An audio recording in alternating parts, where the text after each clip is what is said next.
Hey Fox, hello and welcome to this YouTube channel. In this video, I'll be teaching you on how to disable the beep sound when repeatedly press the shift key or even the caps lock key in your Windows 11 PC keyboard. So without any further ado, let's get started. Now the case is, let me just show you the problem, okay? So let me just type my on-screen here at the bottom search bar to show you the on-screen keyboard, okay? So let me just navigate here the best match and let me just click on open to show my on-screen keyboard. Okay. Now the case is here at the on-screen keyboard when you try to press shift key, as beeping sound would appear.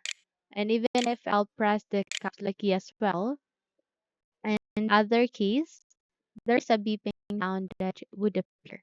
And in order to disable that, should be performing a very basic step. Okay, so let me just close this. And by that, we need to proceed to the button search bar again. And this time on, you need to type for settings.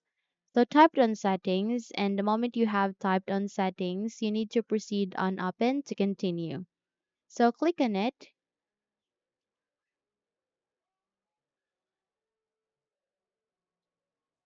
And the moment you have clicked on it, you need to proceed at the left side of that where you can see there a list of the option. Proceed with accessibility. So click on it and the accessibility tab is composed of three components or three categories which are vision, hearing, and interaction. We need to proceed with interaction and go with keyboard. Click on it.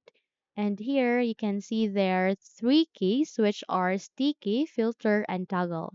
So now the case is why we face an error, why we have a beeping sound the moment we've pressed repeatedly the caps lock or the shift key or even the number key is that we have turned on the toggle keys.